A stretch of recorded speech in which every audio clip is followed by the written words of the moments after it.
ሰላም ውድ የፈታ ዴሊ ተከታታዮቻችን፣ ዕለተ አርብ ረፋድ ጥንቅራችን ላይ ነን። በዕለቱ በሀገር ውስጥም ከሀገር ውጭም ካሉት መረጃዎች ለእናንተ አዳዲስ መረጃዎች ይሰጣሉ ያልናቸውን አሰባስበን በማጠናቀር ተገኝተናል። መረጃዎቻችንን ላይክና ሼር በማድረግ እንድትከታተሉ እየጠየቅን ወደ ዝርዝሮቹ ከማለፋችን በፊት በቅድሚያ ዋና ዋናዎቹን እንጠቁማችሁ። ህወሓት የመጨረሻ ያለውን ይፋዊ ጥሪ ማቅረቡን ገልጿል።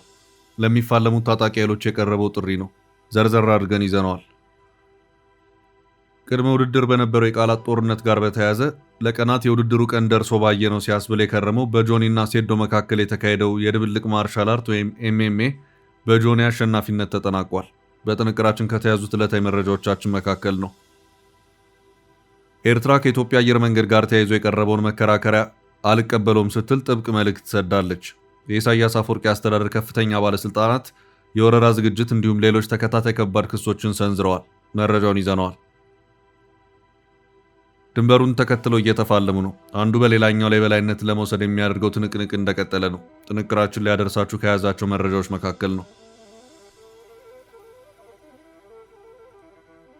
በእስራኤል በስደተኝነት የሚኖሩ ኢትዮጵያውያን ከባድ ውሳኔ እንደተወሰነባቸውና ሀገሪቱንም ለቀው እንዲወጡ አስደንጋጭ ውሳኔ መወሰኑን፣ በዓለም የፈርጥና ጌጣጌጥ ኢንዱስትሪ ውስጥ ልዩ ዋጋ ያለው ማዕድን ከኢትዮጵያ ስለመውጣቱና ሌሎችም መረጃዎችን አካተናል። መልካም ቆይታ። አሁን በቀጥታ ወደ ዝርዝሮቹ።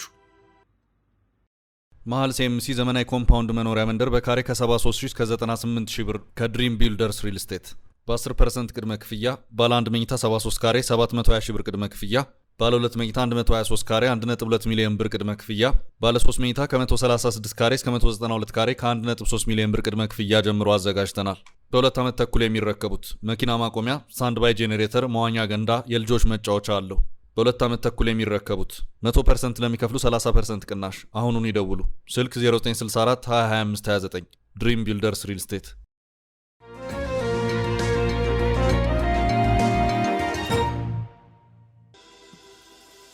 ህወሓት የመጨረሻ ያለውን ጥሪ ያስተላለፈ። በትግራይ ክልል ከተለያዩ ተቀናቃኝ የፖለቲካና የጦር ኃይሎች ጋር ተሰልፈው የሚገኙ ታጣቂዎችን ወደ ቀደመ ሰላማዊ ህይወታቸውና ወደ ቀያቸው እንዲመለሱ ተሰጥቶ የነበረው የምህረትና የጥሪ ጊዜ ማብቂያው መቃረቡን በህወሓት የሚመራው የትግራይ ክልል ሰላምና ጸጥታ ቢሮ ይፋ አድርጓል። ቢሮ በትላንትናው ዕለት ነሐሴ 21 ቀን 2018 ዓ.ም ባወጣው ይፋዊ መግለጫ መሰረት በትግራይ ክልላዊ መንግስት የሥራ አስፈጻሚ ምክር ቤት ውሳኔ ተሰጥቶት የነበረው ይህ ጥሪ ከተጀመረበት ከሐምሌ 28 ቀን 2018 ዓ.ም ጀምሮ ለአንድ ወር ያህል የቆየ ሲሆን በመጪው ነሐሴ 28 ቀን 2018 ዓ.ም ሙሉ በሙሉ እንደሚያበቃ አመልክቷል። ህወሓትን የሚፋለሙ ታጣቂዎች አፋር በረሃ የገቡ መሆኑ የሚታወቅ ሲሆን ህወሓትም እነዚህ ታጣቂዎች ነፍጣቸውን አዘቅዝቀው ወደ ትግራይ እንዲገቡ ደግሞና ደጋግሞ እየወተወተ ይገኛል። መረጃዎች የሚያመለክቱት ጥሪው በቀነ ገደብ የተቀመጠ ቢሆንም ውጤት ግን ያልተገኘበት መሆኑን ነው። ታጣቂዎቹ ህወሓትን ተፋልመን መቀለ እንገባለን እያሉ ነው። ሰላምና ጸጥታ ቢሮ የምህረት ጊዜው ሊያበቃ ጥቂት ውስን ቀናት ብቻ መቅረታቸውን በማሳሰብ እስካሁን ወደ ክልሉ ሰላማዊ ማዕቀፍ ያልተመለሱ ታጣቂዎች የተሰጣቸውን እድል በአስቸኳይ እንዲጠቀሙበት የመጨረሻውን ጥሪውን ማስተላለፉ ተመልክቷል። በሌላ በኩል ሳልሳይ ወያነ ትግራይ ሳወት የትግራይ ጸጥታ ኃይል የትኛውንም የፖለቲካ ቡድን ወገንተኝነት ሳይይዝ ሙሉ በሙሉ ገለልተኛ መሆን እንዳለበት አዲስ ባወጣው መግለጫ ያሳሰበ ሲሆን በትግራይ ያሉ የፖለቲካ ልዩነቶች በህጋዊና በሰላማዊ ውይይቶች ብቻ መፈታት እንዳለባቸው በጽኑ ጠይቋል። የታጠቀው ኃይል ቲዲኤፍ ከፖለቲካዊ ሹክሹክታዎች በመራቅና የህዝቡን ደህንነት ብቻ በማስጠበቅ የታሪክና የሞራል ኃላፊነቱን እንዲወጣ በማሳሰብ ፓርቲው ጥሪውን በይፋ አቅርቧል።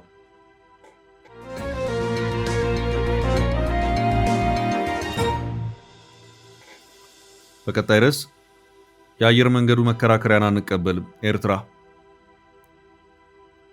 ኢትዮጵያ በአፍሪካ ቀንድ ቀጠናዊ ትስስርን ለመፍጠርና ቀጥተኛ የባህር በር ባለቤት ለመሆን የምታደርገውን ዲፕሎማሲያዊ ጥረትና የምታቀርባቸውን አዳዲስ መከራከሪያዎች አስመልክቶ የኤርትራ ከፍተኛ ባለስልጣናት የራሳቸውን ህጋዊና ፖለቲካዊ ትችቶች በይፋ እያሰሙ ይገኛሉ። የኤርትራ የማስታወቂያ ሚኒስትር የማነ ገብረ መስቀል በኤክስ ማህበራዊ ገጻቸው ባስተላለፉት መልእክት የኢትዮጵያን ይፋ የባህር በር ፍላጎትና ቀጣይነት ያለው የአህጉራዊ ውህደት ጉዳዮችን የተመለከቱ ሲሆን የሉዓላዊ ጎረቤት ሀገር የወደብ ወይም የባህር ዳርቻ ቀጠና ላይ ያነጣጠረ ማንኛውም አይነት የወታደራዊና የይዞታ ፍላጎት ንድፍ ማውጠንጠን ከዓለም አቀፍ ህግ መርሆች ጋር የሚጋጭ መሆኑን ፋና ሚዲያ ኮርፖሬሽን ያወጣውን ዘገባ በመጥቀስ ገልጸዋል። ሚኒስትሩ አክለውም የኢትዮጵያ የባህር በር ምኞት የአፍሪካን ትስስር ለማገዝ ታስበው የቀረበ ቢሆንም ይህ አካሄድ ግን የተባበሩት መንግስታት ድርጅት ቻርተርንና የአፍሪካ ህብረት መተዳደሪያ ደንቦችን በጥብቅ የተከተለ ሊሆን እንደሚገባው አሳስበዋል። ከዚሁ ጋር በተያያዘ የተባበሩት መንግስታት ድርጅት የኤርትራ ቋሚ መልእክተኛ አምባሳደር ሶፊያ ተስፋ ማርያም በበኩላቸው የኢትዮጵያ ገዢ ፓርቲ ብልጽግና የባህር በር ፍላጎቱን ከአየር መንገድ አህጉራዊ ስኬቱ ጋር አያይዞ የሚያቀርበውን መከራከሪያ ረቂቅ የቃላት አጠቃቀም ሲሉ ጠርተውታል። አምባሳደሯ የኢትዮጵያ አየር መንገድ የአፍሪካ ዋና ከተማዎችን በማገናኘት ረገድ ታላቅ የአቪዬሽን ስኬት ታሪክ መሆኑንና ወደብ አልባ ሀገራት የሚገጥሟቸውን እውነተኛ የሎጂስቲክስ ፈተናዎች እንደሚረዱ ቢገልጹም ይህ አየር መንገዳዊ ስኬት ግን በቀጥታ ከአህጉራዊ ሉዓላዊነትና ከባህር ዳርቻ ይዞታ ጥያቄዎች ጋር ሊገናኝ የሚችልበት ህጋዊ አግባብ የለም የሚል እምነት አላቸው። በተባበሩት መንግስታት ድርጅት ቻርተር ውስጥ የተጓዦችን የበረራ ርቀት ወይም ፓሴንጀር ማይል ወደ ካሬ ኪሎ ሜትር የባህር ዳርቻ ግዛት የሚቀይር ምንም አይነት ድንጋጌ እንደሌለና የአፍሪካ ህብረት አጀንዳ 2063ም ለግዛት ይዞታ የሚሆን የነፃ በረራ ማበረታቻ ፕሮግራም ወይም ፍሪኩዌንት ፍላየር ፕሮግራም እንደማይይዝ በመግለጽ የኤርትራን ዲፕሎማሲ አቋም አብራርተዋል። ሁለቱ የኤርትራ ከፍተኛ ባለስልጣናት በጋራ እንዳመለከቱት የኢትዮጵያ ጥያቄ ከትስስርና ከሎጂስቲክስ ባለፈ ሉዓላዊ ግዛትን የተለየ ስትራቴጂካዊ መብትን ወይም ወታደራዊ ተቋማትን መገንባትን የሚያካትት ከሆነ ጉዳዩ ሙሉ በሙሉ ወደ ሉዓላዊነት ጥያቄነት እንደሚቀየር በመግለጽ ማሳሰቢያ ሰጥተዋል። አምባሳደር ሶፊያ ተስፋ ማርያም ቀጥተኛ ተደራሽነት የሚለው ቃል በተባበሩት መንግስታት ድርጅት መርህ መሰረት ገና በውል ስምምነት ያልተደረሰበት በመሆኑ ሉዓላዊነትን በሎጂስቲክስ ስም ማቅረብ አስቸጋሪ መሆኑን ሲገልጹ የማስታወቂያ ሚኒስትሩ የማነ ገብረ መስቀል ደግሞ የጎረቤት ሀገራትን ሉዓላዊነት ባከበረ መልኩ ሰላማዊ ውይይቶችን ማድረግ እንደሚገባ ጠቁመዋል።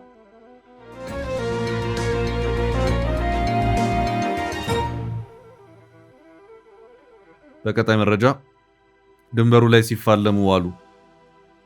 የኢትዮጵያ ድንበር አቅጣጫን ይዞ የሱዳን ተፋላሚዎች የእርስ በርስ ውጊያቸውን እንደቀጠሉ ነው። ተፋላሚዎቹ በጀነራል አብዱልፈታህ አልቡርሃን የሚመራው የሱዳን ብሔራዊ ጦርና በጀነራል መሐመድ ሐምዳን ዳጋሎ የሚመራው ፈጥኖ ደራሹ ጦር ሲሆን በትላንትናው ዕለትም ሱዳንና ኢትዮጵያ በሚዋሰኑበት የሱዳኗ ብሉ ናይል ግዛት ከባድ ፍልሚያ እንደነበር ሱዳን ትሪቢዩን በዘገባው አመላክቷል። ይህቺው ሱዳን ኢትዮጵያን የምታዋስንባት የብሉ ናይል ግዛት አሁን ባለው የሁለቱ ኃይሎች ፍልሚያ ስትራቴጂካዊ ወታደራዊ ጠቀሜታ እንዳላት የሚነገር ሲሆን በሁለቱም በኩል ግዛቷን ጠቅልሎ በእጅ ለማስገባት ብርቱ የፍልሚያ ጥረቶች ሲደረጉ ቆይተዋል። ይህቺው ግዛት ቀደም ብሎ በሱዳን ጦር ኃይል እጅ ስር የነበረች ሲሆን በኋላ ላይ በኢትዮጵያ ድንበር ጫፍ ላይ የምትገኘዋን የሱዳኗን ኩምሩክ ከተማን ጨምሮ የጀነራል ዳጋሎ ጦር የተቆጣጠረበት ሁኔታ ታይቷል። በአሁኑ ሰዓት የብሉ ናይል ግዛትን ከፊል የዳጋሎ ጦር ሲቆጣጠር፣ ቀሪውን ከፊል ግዛት ደግሞ በጀነራል አልቡርሃን የሚመራው የሱዳን ብሔራዊ ጦር ይዞት ይገኛል። ሁለቱም ተፋላሚዎች አንዱ ሌላኛውን ከዚች ግዛት በማስወጣት ጠቅልሎ መቆጣጠር ይፈልጋል። እንደ ሱዳን ትሪቢዩን ዘገባ ከሆነ ከዚሁ ጋር በተያያዘም የጀነራል መሐመድ ሐምዳን ዳጋሎ ጦር በትላንትናው ዕለት ግዛቷን ጠቅልሎ ለመቆጣጠር የሚያስችለውን መጠነ ሰፊ ጥቃት ከፍቶ ነበር። ሆኖም ጦር ኃይሉ የተከፈተብኝ ጥቃትን በሚገባ መክቻ አሸንፌያለሁ ማለቱን ዘገባው አክሎ አመላክቷል።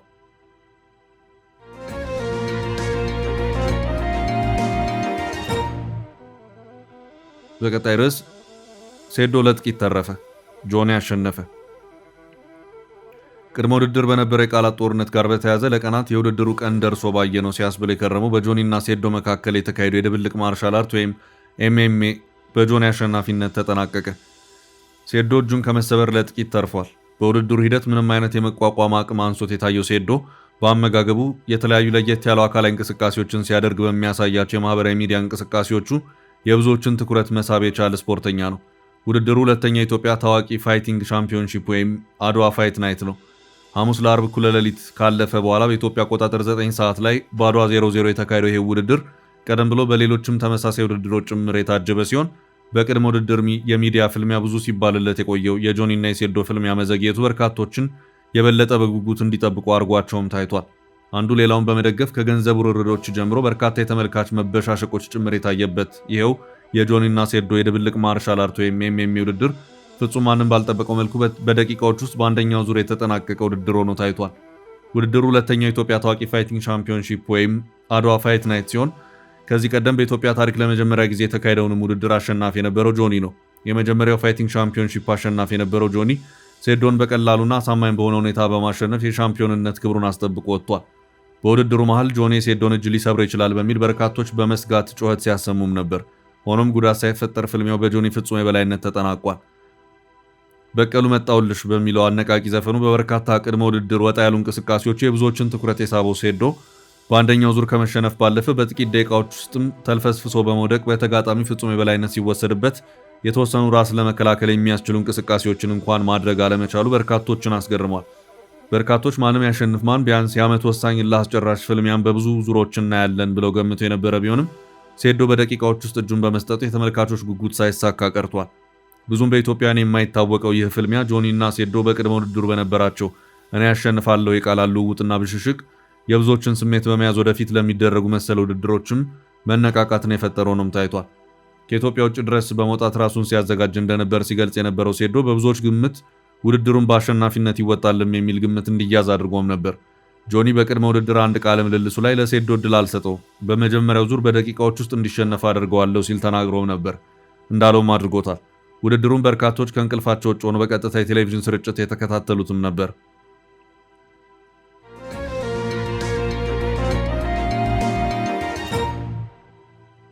በቀጣይ መረጃ በርካታ ኢትዮጵያውያን ሊባረሩ ነው። በርካታ ኢትዮጵያውያን ከእስራኤል ሊባረሩ መሆኑን ጄሩሳሌም ፖስት ባሰራጨው ዘገባ አመልክቷል። ብዙዎቹ በጥቂት ጊዜያት ሀገሪቱን ለቀው እንዲወጡ በኢሜይል አድራሻቸው የተነገራቸው ኢትዮጵያውያን በሚታደስ ቪዛ ለዓመታት የኖሩ መሆኑን ዘገባው አመልክቷል። በዚህም ሳቢያ ቤተሰብ መስርተው ልጆቻቸውን እያስተማሩ በመኖር ላይ ቢሆኑም የነዋሪነት ማመልከቻቸውን ሲመለከት የነበረው የሀገሪቱ ፍርድ ቤት የኢትዮጵያውያኑን በእስራኤል የመኖር ጥያቄ ውድቅ ያደረገው መሆኑን ይህ የጄሩሳሌም ፖስት ዘገባ አመልክቷል። ጉዳያቸው በእንጥልጥል ያለ ከኢትዮጵያ ከሱዳንና ከኤርትራ እስራኤል የገቡ ስደተኞች ቢኖሩም አሁን ባለው ሁኔታ ሀገሪቱን ለቀው እንዲወጡ የተነገራቸው ኢትዮጵያውያኑ ስደተኞች ናቸው። ሱዳን ከባድ የእርስ በእርስ ጦርነት ውስጥ መሆኗ እንደዚሁም የኤርትራ መንግስት ተመላሽ ዜጎችን የሚያስር በመሆኑ ለጊዜው ታልፈዋል ተብሏል። በኢትዮጵያ አሁን ባለው ሁኔታ ለዜጎች የሚያሰጋ ነገር የለም የሚል አቋም የተያዘ መሆኑን ያመለከተው ጄሩሳሌም ፖስት ሀገሪቱን ለቀው እንዲወጡ የኢሜይል መልእክት የደረሳቸው ኢትዮጵያውያኑ በተሰጣቸው ቀነ ገደብ መሰረት የማይወጡ ከሆነ እስር ይጠብቃቸዋልም ሲል አስታውቋል። በፍርድ ቤት የተሰጠውን ውሳኔ ለማስለወጥ ማመልከት አይቻልም የተባለ መሆኑንም ዘገባው አክሏል። ብዙዎቹ ኢትዮጵያውያን እስራኤል የገቡት በሱዳን፣ ግብጽ፣ ሲናይ በረሃን አቋርጠው መሆኑም ታውቋል።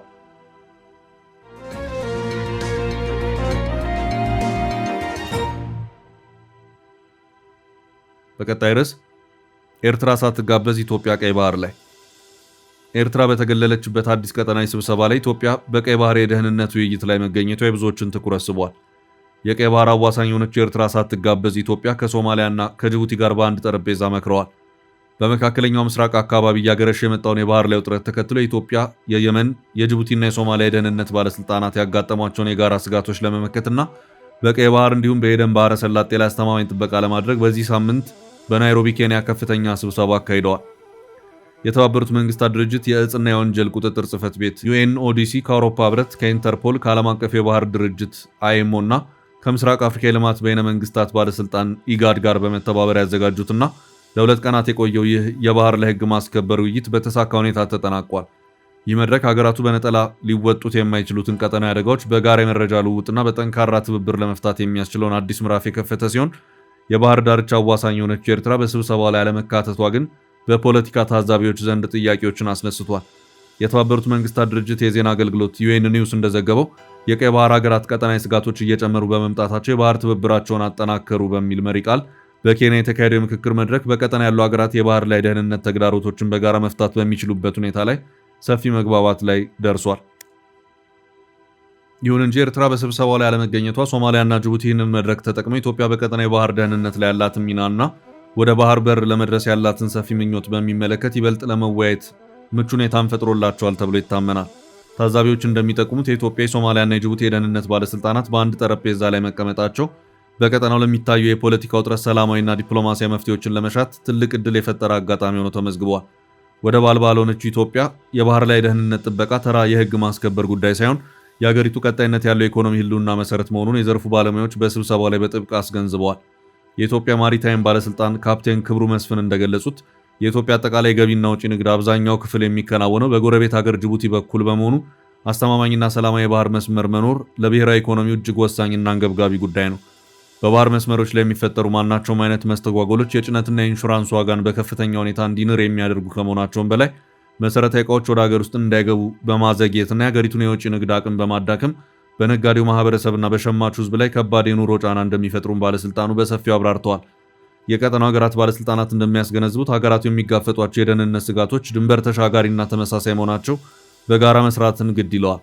የጅቡቲው ተወካይ አቶ አብድረህማን አሊ እንደገለጹት የባህር ላይ ሽብርተኝነት፣ የባህር ላይ ዘረፋ፣ የሰዎችና የጦር መሳሪያ ዝውውር እንዲሁም ህገወጥ ስደት ጅቡቲን ጨምሮ የሁሉንም ሀገራት ደህንነት የሚፈታተኑ ዋና ዋና ችግሮች ናቸው። ከየመን ከሶማሊያና ከኢትዮጵያ ጋር በቅርበት መስራትና መረጃዎችን በፍጥነት መለዋወጥ እነዚህን የጋራ ተግዳሮቶች ለመመከት ብቸኛው አማራጭ መሆኑን ገልጸዋል። ይህ የኬንያ ስብሰባ ኢትዮጵያ በቀጠና የባህር መስመሮች ደህንነት ጥበቃ ላይ ያላትን የጎላ ድርሻና ያላትን ህጋዊ ኢኮኖሚ ጥቅሞች ለማስከበር ትልቅ ዲፕሎማሲያዊ መድረክ እንደሚሆንላት በሰፊው ይታመናል።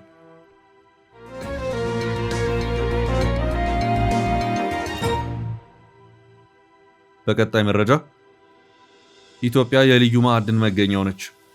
በዓለማችን 3 ስፍራዎች ብቻ የሚገኝ ልዩ ማዕድን በኢትዮጵያ ተገኘ። በዓለም የፈርጥና ጌጣጌጥ ኢንዱስትሪ ውስጥ ልዩ ዋጋ ያለው ማዕድን ከኢትዮጵያ ስለመውጣቱ ዘገባ ተሰማ። ፓራኢባ ቶርማሊን የሚሰኝ ልዩ የጌጥ ማዕድን በዓለማችን ከ3 ሀገራት ብቻ የሚወጣ ሲሆን አሁን ላይ ከኢትዮጵያ ለዓለም ገበያ ስለመቅረቡ ጄሲካ ኦንላይን የተሰኘ የዜና ምንጭ አመልክቷል። ማዕድኑን ብዛም የማይገኝ ዋጋው ውድ እንደዚሁም በዓለም የፈርጦች ገበያ በእጅጉ ተፈላጊ መሆኑ ተገልጿል። ፓራኢባ ቶርማሊን የሚሰኘው ፈርጥ ቀለሙ ከሌሎች ለየት የሚል ሲሆን የመዳብ ቁስ ቅይጥ መሆኑ ልዩ ያደርገዋል። ይህ የፈርጥ ማዕድን እስካሁን ድረስ በናይጄሪያ፣ ብራዚል እና ሞዛምቢክ ብቻ እንደሚገኝ ነበር የሚታወቀው። ዋነኛ የዓለም ገበያ አቅራቢዎቹም 3 ሀገራት ናቸው። አሁን ለዓለም ገበያ ያቀረበው ይህ ማዕድን ከኢትዮጵያ ወጣ ስለመሆኑ በሳምንቱ በ2 ላቦራቶሪዎች መረጋገጡን ዘገባው አመልክቷል። ማዕድኑ በቅድሚያ የተገኘው ብራዚል ውስጥ በሚገኘው ፓራኢባ ግዛት ውስጥ ሲሆን ፓራኢባ ቶርማሊን በሚል ከአካባቢ ጋር የሚገናኝ ስያሜ የተሰጠው ነው። ዘገባው በፈርጥ ኢንዱስትሪ ውስጥ ኢትዮጵያ የፓራኢባ ቶርማሊን ማዕድን አቅራቢ ሆና የዓለም ገበያን መቀላቀሏን ይፋ አድርጓል።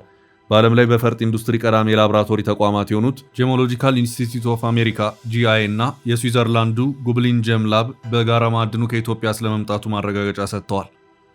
ሁለቱም ቤተ ሙከራዎች በራሳቸው ናሙናውን መመርመራቸውን ገልጸው ማዕድኑ ከኢትዮጵያ የመጣና በትክክል ይዘቱ ፓራኢባ ቶርማሊን መሆኑን አረጋግጠዋል። የኢትዮጵያው አዲስ ናሙና የተለያዩ የቀለም አማራጮች ያሉት መሆኑን መረጃው አክለዋል። ፓራኢባ ቶርማሊን የተሰኘው ለጌጣጌጥ አገልግሎት የሚፈለግ ማዕድን አነስተኞቹ ማዕድናቱ በዓለም ገበያ በካራት ከ2000 እስከ 5000 ዶላር ድረስ የሚሸጥ መሆኑን የገበያ መረጃዎች ያመለክታሉ። ደረጃቸውን የጠበቁና መጠናቸው የገዘፈ የማዕድኑ ምርቶች ደግሞ በካራት ከ5000 ዶላር እስከ 20000 ዶላር ድረስ እንደሚያወጡ መረጃ ያመለክታል። የብራዚሉ ምርት በዓለም ፈርጥ ገበያ ገዘፍ ያለ ዋጋ ያለው ሲሆን እስከ 100,000 ዶላርም ሊሸጥ እንደሚችል የገበያው መረጃ ይጠቁማል። አሁን ላይ ኢትዮጵያ የዚህ እጅግ ተፈላጊ የጌጥ ማዕድን አቅራቢ በመሆን በዓለም 4ኛው ሀገር ሆናለች። ናሙናውን ለገበያ ለማቅረብ ሲባል ለሁለቱ ላቦራቶሪዎች ያስገባው ድርጅት ወይም ሻጭ ዘፌሬራ ግሩፕ የሚሰኝ መሆኑን መረጃው ጠቅሷል። ይህ ቡድን ከዚህ ቀደም መሰል ማዕድን በማውጣትና ለገበያ በማቅረብ በሞዛምቢክ የተመዘገበ ድርጅት ስለመሆኑ ታውቋል። በኢትዮጵያ አሁን ላይ 3 የዚህ ማዕድን መገኛና ማውጫ ስፍራዎች ስለመኖራቸው መረጃው ሲያመላክት እነሱም በወሎ፣ በሻኪሶና በትግራይ እንደሚገኙ ተጠቅሷል።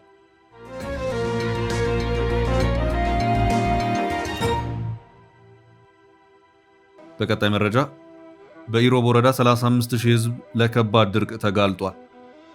በትግራይ ክልል ምስራቃዊ ዞን የሚገኘው ኢሮብ ወረዳ ከባድ ድርቅ እየተጋፈጠ ሲሆን በአካባቢው የሚኖሩ 35000 የሚጠጉ ሰዎች ለድርቅ አደጋ መጋለጣቸው ተገልጿል።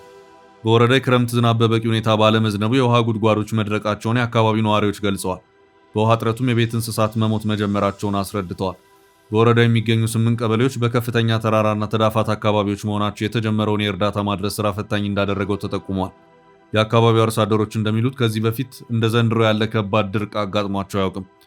የዝናብ እጥረቱ በማሳ ላይ የተዘራው እህል እንዲደርቅ ከማድረጉም በላይ በክረምቱ ዝናብ ይሞሉ የነበረው የውሃ ጉድጓዶች እንዲደርቁ አድርጓል።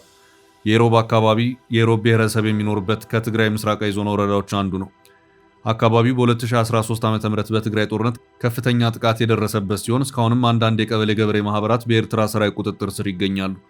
የድርቁ አደጋ በሰዎችና በእንስሳት ላይ ከፍተኛ ጉዳት ከማስከተሉ በፊት ለጋሽ ድርጅቶች፣ ባለሀብቶችና ግለሰቦች የእርዳታ እጃቸውን እንዲዘረጉ ወረዳው ቀደም ሲል ጥሪ አቅርቧል። በዚህ ጥሪ መሰረት አንዳንድ ግለሰቦች የእርዳታ እህል ማቅረብ መጀመራቸው ተገልጿል። ሆኖም የእንስሳት መኖ፣ የሰዎችና የእንስሳት መጠጥ ውሃ አቅርቦት እጥረት አሁንም የድርቁን ተጽዕኖ ለመቀነስ የሚደረገውን ስራ ከባድ እያደረገው እንደሆነ ተጠቁሟል። የአካባቢው ሕዝብ የውሃ ምግብና የእንስሳት መኖ አቅርቦት በአስቸኳይ እንዲጠናከር ጥሪ እያቀረበ ነው። ውድ ቤተሰቦቻችን ለዛሬ ያዝንላችሁን ርዕሰ ጉዳዮች እዚህ ላይ ቋጨን። ላይክ፣ ሼር እና ኮሜንት በማድረግ ለቻናላችን ድጋፋችሁን መግለጽ እንዳትዘነጉ እያልን